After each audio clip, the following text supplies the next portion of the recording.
नमस्कार दोस्तों, मैं हूं आपका फ्रेंड लकी शर्मा और आज मैं लेकर आया हूं आपके लिए एक इंटरेस्टिंग सा लेक्चर। ठीक है, इस लेक्चर में फ्रेंड्स हम क्या सीखेंगे? तो इस लेक्चर में फ्रेंड्स हम class 12th English poetry chapter number 9 है हमारा, stopping by boots on a snowy evening, जो कि कंपोज किया गया। किसके द्वारा कंपोज किया है फ्रेंड्स? ये किया गया हमारा रॉबर्ट फ्रॉस्ट के द्वारा। ठीक है, पोएट का नाम क्या हो गया हमारा?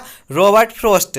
तो फ्रेंड्स इस लेक्चर में हम इस चैप्टर के मीनिंग को समझेंगे, यानी कि हिंदी में अर्थ को समझेंगे। तो फ्रेंड्स ये लेक्चर जो है बहुत ही इंटरेस्टिंग होने वाला है, इसलिए आप इस लेक्चर को लास्ट तक देखिएगा। तो आइए फ्रेंड्स लेक्चर को शुरू करते हैं। तो अबाउट द पोएम, पोएम के बारे में। Stopping by woods on a snowy evening. ठीक है, स्टॉपिंग मीन्स होता है रोकना, वाई बुट्स यानी कि जंगल के द्वारा, ऑन ए स्नोवी इवनिंग एक बर्फीली शाम में। एक बर्फीली शाम में यानी कि कोई जंगल मान लो रोक लिया हो। ठीक है, इज ए सिंपल पोएम, एक साधारण कविता है, कंपोज जो कि रचित की गई है, रचना की गई है वाई द्वारा, रॉबर्ट फ्रॉस्ट में होता है रॉबर्ट फ्रॉस्ट के द्वारा।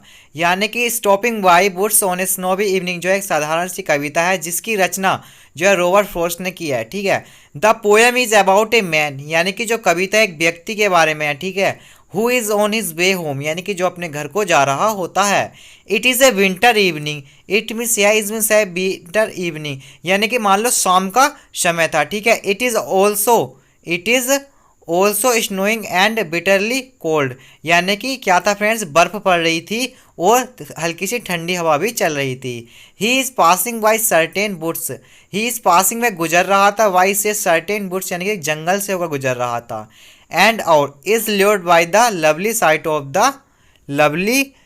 ऑफ द स्नो, यानी कि जो कि भरा हुआ था काय से? सुंदर दृश्य से, काय के बर्फ के सुंदर दृश्य से। एंड और द ब्यूटीफुल बुट्स मीन्स होता है, ब्यूटीफुल मीन्स हो गया सुंदर, बुट्स मीन्स हो गया जंगल, और जो सुंदर जंगल से भरा हुआ था। इट अट्रैक्ट्स यानी कि आकर्षित करता है, द मैन वेरी मच, यानी कि उस आदमी को जो है फ्रेंड्स ये बहुत ही अधिक आकर्षित करता है।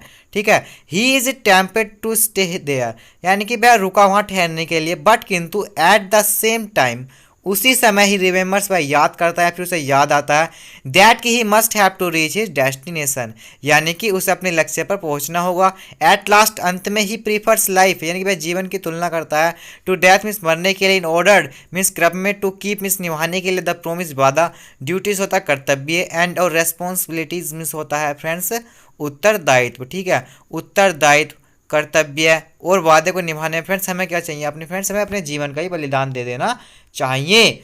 Whose woods these are I think I know, यानी कि जंगल के बारे में जिसके बारे में सोचता हूँ। His house is a the village दो, यानी कि उसका जो घर था फ्रेंड्स गांव में था। He will not see me stopping here, यानी कि उसका जो घर जाने की जो इच्छा थी फ्रेंड्स, वो जो थी फ्रेंड्स उसे वहाँ पर नहीं रुकने दे रही थी। ठीक है, to watch his woods fill up with snows, बर्फ से भरे हुए जंगल को देखने में। My little horse must think it queer, यानी कि जो मेरा छोटा घोड़ा था उसे जरूर विचित्र लगा होगा जब उसने इस बर्फ से भरे हुए जंगल को देखा होगा। ठीक है, तो to stop without a farm house near, यानी कि बिना मतलब एक फार्म हाउस होता है फ्रेंड्स। ठीक है, बिना फार्म हाउस के वहाँ पर रुकने के लिए। Between the woods and frozen lake, यहाँ पर क्या थे फ्रेंड्स? जंगल और बर्फीली झीलों के बीच में। The darkest evening of the year, जो कि फ्रेंड्स बर्फ की क्या थी? बर्फ की सबसे जो गहरी रात वाली जो थी शाम थी। ठीक है, गहरी मतलब नाइट ही शाम थी। तो ही गिव्स हिज हारंस बैल से सेक। ठीक है, ही मीन्स वह गिफ्ट देते हैं। ठीक है, ही हारंस बैल से सेक, यानी कि मान लो वह अपने घोड़े को क्या होता है फ्रेंड्स? वह अपने घोड़े को कहीं किसी वृक्ष से बांध देता है। ठीक है, तो नेक्स्ट पेज पर चलते हैं। तो फ्रेंड्स नेक्स्ट पेज है हमारा, to ask if there is some mistake, मैंने पूछा थी कोई गलती हो। ठीक है, the only other sounds the sweep, यानी कि जो आवाज़ केवल वहाँ पर चल रही थी या बह रही थी, ऑफ इजी वाइन हवा की थी, एंड और डोनी फ्लेक मीन्स होता है मुलायम बर्फ के टुकड़ों की थी। तो फ्रेंड्स उस रास्ते पर जब मैं जहाँ पर मैं जा रहा था फ्रेंड्स, वहाँ पर किस चीज़ की आवाज़ थी फ्रेंड्स? केवल उस जगह जो थी फ्रेंड्स हवा और मुलायम बर्फ के टुकड़ों की आवाज़ थी। द बुट्स आर लवली, यानी कि जंगल जो था सुंदर था। ठीक है, डार्क मीन्स होता है फ्रेंड्स अंधेरा था उसमें। ठीक है, एंड और डीप मीन्स होता है घना था।